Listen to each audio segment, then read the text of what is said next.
ఆంధ్రప్రదేశ్ రాజకీయాల్లో సంచలనం చోటు చేసుకుంది.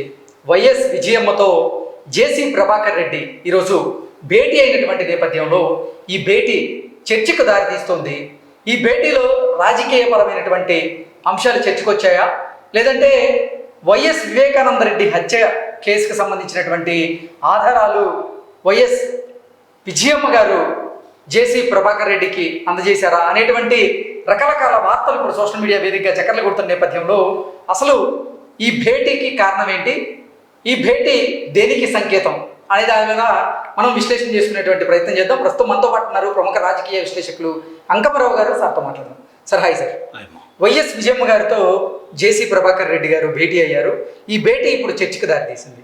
కొంతమంది ఏమో ఆవిడ యోగక్షేమాలు తెలుసుకునేందుకే ఈ భేటీ జరిగింది అంటూ కొంతమంది చెప్తూ ఉంటే, లేదు రాజకీయపరమైనటువంటి భేటీ ఇదే అంటూ కొంతమంది అభిప్రాయాన్ని వ్యక్తం చేస్తూ ఉన్నారు. మరికొంతమంది ఏమో లేదు వైఎస్ అవినాష్ రెడ్డి హస్తం ఉంది వైఎస్ వివేకానంద రెడ్డి హత్య కేసులో, దానికి సంబంధించినటువంటి ఆధారాలు వైఎస్ విజయమ్మ గారు జేసీ ప్రభాకర్ రెడ్డికి అందజేశారు అనేటువంటి వార్తలు కూడా సోషల్ మీడియాలో చక్కర్లు కొడుతూ ఉన్నాయి. వీటి మీద అసలు మీ అభిప్రాయం ఏంటి సార్, మీ విశ్లేషణ ఏంటి? ముందుగా కృష్ణ, సార్ వివేక హత్య కేసులో ఎవరున్నారు విజయమ్మ గారికి తెలుసు, షర్మిల గారికి తెలుసు, సునీత గారికి తెలుసు కాబట్టే వాళ్ళు ఒంటరి పోరాటం చేస్తున్నారు. నిజంగానే వాళ్ళు ఒంటరి పోరాటం చేస్తున్నారు. ఈరోజు కాంగ్రెస్ పార్టీ అధ్యక్షురాలైంది షర్మిల, అయినా సరే ఎక్కువ పెట్టి ఆ బాణాలు వదులుతూనే ఉంది. ఇప్పుడు వీళ్ళు ఈరోజు ఆంధ్ర రాష్ట్రంలో గత 5 సంవత్సరాలు వీళ్ళు చేసిన అరాచకాలకి, అక్రమాలకి, దోపిడీలకి, దొంగతనాలకి, హత్యలకి విసుగు చెంది కోపంతో ఓట్లేసిన ప్రజలు ఎవరైతే ఉన్నారో వాళ్ళందరూ దానికి బాధ్యులైన వాళ్ళని ఏ విధంగా అయితే శిక్షించాలని రఘురామకృష్ణరాజు గారి లాగా లేదా అచ్చెన్నాయుడు గారి లాగా వీళ్ళ మీద కూడా చర్యలు తీసుకోవాలని చెప్పి ఏ విధంగా అయితే బలంగా కోరుకుంటున్నారో అదే విధంగా వివేకానంద రెడ్డి గారికి చావుకు కారణమైనటువంటి అవినాష్ రెడ్డి గారు కావచ్చు, అవినాష్ రెడ్డి గారి తండ్రి గారు కావచ్చు, దానికి సంబంధించిన వాళ్ళందరి మీద చర్యలు ఎందుకు తీసుకోవట్లేదని చెప్పని కొత్త ఉడికిపోతుంది ఆ కుటుంబం. ఓకే, విజయమ్మ గారు అదే విధంగా ఉన్నారు, షర్మిల గారు అదే విధంగా ఉన్నారు, సౌభాగ్యం గారు అదే విధంగా ఉన్నారు, సునీత గారు అదే విధంగా ఉన్నారు. అట్లాగే ఆ ప్రాంత ప్రజలు కూడా అదే అభిప్రాయంతో ఉన్నారు. ఈ సందర్భంగా గతంలో వాళ్ళ కుటుంబంతో ఉన్నటువంటి సాన్నిహిత్యంతో ప్రభాకర్ రెడ్డి గారు ఈరోజు ఆమెను కలవడానికి వెళ్ళారు. అంతవరకు జరిగింది వాస్తవమే. ఆమె గనక ఏదన్నా చెప్పాలి అనుకుంటే అది షర్మిల గారి ద్వారా చెప్పిస్తారు. వీళ్ళకైతే ఏమి ఇవ్వరు. ప్రభాకర్ రెడ్డి గారికి సమాచారం అయితే ఇస్తారని నేనైతే భావించను. ఇప్పుడు ఏందంటే వాళ్ళ ఆలోచన ఏందంటే, ముఖ్యంగా విజయమ్మ గారి ఆలోచన ఎలా ఉండేదంటే, మన అబ్బాయి ముఖ్యమంత్రి అయితే, నా కుమారుడు ముఖ్యమంత్రి అయితే అతని కంటే ఎక్కువ పాదయాత్ర చేసి అతను గెలుపు కోసం బాగా పనిచేస్తున్నటువంటి నా కుమార్తెకి 2వ స్థానం దక్కింది కదా అని భావించింది. ఓకే, ఈమె గెటు గౌరవ అధ్యక్షురాలుగా ఉన్నారు కదా, అప్పుడు 2వ స్థానం దక్కింది కదా అని భావించింది. ఇప్పుడు ఏ కాడికి వాళ్ళు వాళ్ళ కుటుంబ సభ్యులు అవినాష్ రెడ్డి గారు వీళ్ళ అధికారంలో రావడం కోసం వివేకానంద రెడ్డి గారు లాంటి వ్యక్తిని చంపినటువంటి అవినాష్ రెడ్డికి పెద్దపీట వేయటం ఏంటి అనే భావంతో, షర్మిలను దూరంగా పెట్టమనే భావంతో మనస్తాపంతో ఉంటుంది విజయమ్మ గారు. అది కూడా మనం ఇక్కడ ఉదాహరించుకోవాలి. ఈ పరిస్థితుల్లో వాళ్ళకు జరుగుతున్న పరిణామాలు అందుట్లో ఆమెను కూడా అవమానకరమైన రీతిలో గౌరవాధ్యక్ష పదవి నుంచి తొలగించేశారు కదా. ఆమె ఇక్కడికి వెళ్ళేసి కుమార్తె భవిష్యత్తు నాశనం అయిపోయిందని చెప్పని తెలంగాణ పార్టీ పెడితే నాకు కుమార్తె ముఖ్యమని వెళ్ళింది. అలాగే నిన్న ఎన్నికల్లో కొడుకు ఓటేయటం ఇష్టం లేక వెళ్ళి అమెరికాలో వెళ్ళి కూర్చుంది. ఇవన్నీ చూసుకున్న తర్వాత ఈరోజు ఈ కుటుంబం మొత్తం కూడా కొడుకుగా మనం ఇంత భావించాము, అతను ముఖ్యమంత్రి కావాలని ఇంత శ్రమ చేశాము, మన ఇంత నిర్లక్ష్యం చేశాడు, చివరికి తండ్రి పేరును కూడా చెడగొడతా ఉన్నాడు అని చెప్పని షర్మిల, నా భర్తను కూడా ఇట్లా చేస్తున్నానని చెప్పని విజయమ్మ గారు మనస్తాపం చెందుతున్నమాట వాస్తవమే. ఎట్టి పరిస్థితుల్లో కూడా ఈరోజు ఏమాత్రం అవకాశం ఉన్నా కూడా అవినాష్ రెడ్డిని దోషిగా చూపించాలని, వాళ్ళకి సహకరిస్తున్న వాళ్ళందరినీ కూడా దోషులను చేయాలనే భావంతో వాళ్ళు ఉన్నారు.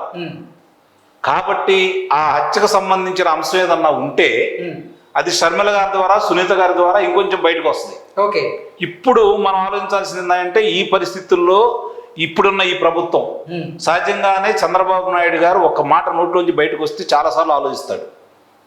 ఎంతమంది దీని గురించి మాట్లాడితే ఎన్ని విమర్శలు వస్తాయి, నాయకులు ఏమనుకుంటున్నారు, ఎదురు పార్టీ వాళ్ళు ఏమనుకుంటారు అని చెప్పని ఆలోచించుకుంటారు. అలాంటిది ఒక శాసనసభ సాక్షిగా ఉమ్, వివేకానంద రెడ్డి గారి హత్యకు సంబంధించి ఆయన అంశాన్ని బయటకు ఎత్తారు అంటే ఉమ్, గతంలో ఉన్నటువంటి ఆధారాలను తిరిగి మళ్ళీ సిబిఐ వాళ్ళకి ఇచ్చేసి పురోగతి సాధించడానికి సాక్ష్యాలు ఇచ్చి హంతకుల్ని త్వరగా పట్టించడానికి వాళ్ళు కూడా పౌలు కదుపుతున్నారనేది స్పష్టం.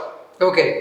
ఇందుట్లో ఎలాంటి సందేహం కూడా ఏం లేదు. ఉమ్, మరి ఈ పరిస్థితుల్లో ఇక్కడ ఉన్నటువంటి అంశాలు ఏదన్నా ఉంటే ఉమ్, వాళ్ళు బహిర్గతంగా ప్రభుత్వానికి చేరదేస్తారు. ఉమ్, అంతే తప్ప ప్రభాకర్ రెడ్డి గారికి ఇస్తారని అయితే నేనైతే భావించట్లేదు. ఓకే. ఎందుకంటే ఆ అంశాన్ని తీసుకొచ్చి పోరాడుతున్న వాళ్లే కాబట్టి దానివల్ల మేమే పోరాడి మేమే సాక్ష్యాలు ఇచ్చి మేమే దీన్ని సాధించామని చెప్పుకునే అవకాశం షర్మిల గారికి సునీత గారు ఇవ్వడానికి ప్రయత్నం చేస్తారు తప్ప విజయమ్మ గారు ప్రభాకర్ రెడ్డి గారికి తెలుగుదేశం పార్టీకి ఇవ్వదు కదా. ఓకే. ఈ అంశాన్ని బాగా గుర్తుపెట్టుకోవాలి మనం. ఓకే. ఎందుకంటే ఇప్పుడు అంటే సోషల్ మీడియా వేదికగా చేసుకొని ఈ భేటీ మీద వస్తున్నటువంటి వార్తలను కొంచెంసేపు మనం పక్కన పెడితే అసలు వైఎస్ విజయమ్మ అలాగే జేసీ ప్రభాకర్ రెడ్డి గారి భేటీకి కారణం ఏంటి? ఈ భేటీ దేనికి సంకేతం అంటే ఏం చెప్తారు? దానికి ఇందాక చెప్పినట్టు సాన్నిహిత్యాన్ని బట్టి ఇప్పుడు వాళ్ళ ప్రాంతం ఆడపిల్ల అయినా సరే వాళ్ళ తమ్ముడు గారు ఇక్కడికి వచ్చేసి మామూలుగా శాసనసభ్యులు అయ్యారు. రవీంద్రనాథ్ రెడ్డి గారు గతంలో వాళ్ళకున్నటువంటి సంబంధాలను దృష్టిలో పెట్టుకొని వాళ్ళ కుటుంబ నేపథ్యం ఆ సాన్నిహిత్యాన్ని పెట్టుకొని మాట్లాడి ఉండొచ్చు. ఓకే. కాకపోతే ఒకటి, ప్రభాకర్ రెడ్డి గారు ఏది చేసినా సంచలనమే, అందుట్లో ఎలాంటి అనుమానాలు ఏమి లేవు. కాకపోతే ఏంటంటే ఆయన కనుక అక్కడికి వెళ్ళి ఏదన్నా మాట్లాడి రాజకీయపరమైన అంశాలు అయితే నిస్సందేహంగా బయటకు వచ్చి చెప్పేవాడు. ఓకే. నేను ఇట్లా రాజకీయపరమైన అంశాలే మాట్లాడడానికి వచ్చాను, మాట్లాడితే తప్పే ఉంది అని చెప్పని అనేవాడు. కానీ ఆయన ఆలోచన అది కాదు, తెలుగుదేశం పార్టీ ఆలోచన కూడా అది కాదు. కాబట్టి ఇప్పుడు ఏ కాడికి కూడా వివేకానంద రెడ్డి గారికి సంబంధించిన హత్య అనేది ఈరోజు దాన్ని ఎవరైతే కారకులో అందరికీ ఈరోజు తెలిసిపోయింది. వాళ్ళే చెప్పారు, బయట వాళ్ళ గురించి చెప్పలా. వాళ్ళు చెప్పుకున్నారు, వాళ్ళ కుటుంబ సభ్యులే బయట పెట్టారు. ఓకే. కాబట్టి ఇవన్నీ ప్రజలకు కూడా అర్థమైపోయినాయి. కాబట్టి ఎంత త్వరగా దానికి బాధ్యులైన వాళ్ళందరినీ శిక్షలు వేయాలని చెప్పిన వాళ్ళు ఆలోచిస్తూ ఉన్నారు.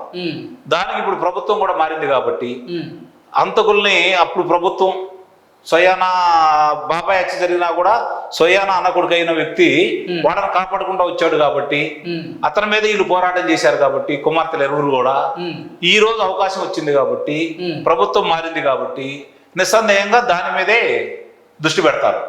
అంటే జగన్మోహన్ రెడ్డి ముఖ్యమంత్రిగా ఉన్నటువంటి సమయంలో జేసీ ఫ్యామిలీని ఎన్నో రకాలుగా ఇబ్బంది పెట్టారు కాబట్టి అంటే నన్నే కాదు నా జగన్మోహన్ రెడ్డి పాలన వల్ల జగన్మోహన్ రెడ్డి తీసుకున్నటువంటి నిర్ణయాల వల్ల నేను ఎలా ఇబ్బంది పడ్డానో విజయమ్మ గారు కూడా ఇబ్బందులు పడ్డారు, అందుకే విజయమ్మ గారి యోగక్షేమాలు కనుక్కునేందుకే నేను కలిశాను అన్నట్లుగా ఆయన తన సన్నిహితులకి చెప్పినట్లుగా కూడా కొన్ని వార్తలు అయితే ఇప్పుడు శత్రువుకి శత్రువు మిత్రుడు అనే సామెత ఉంది.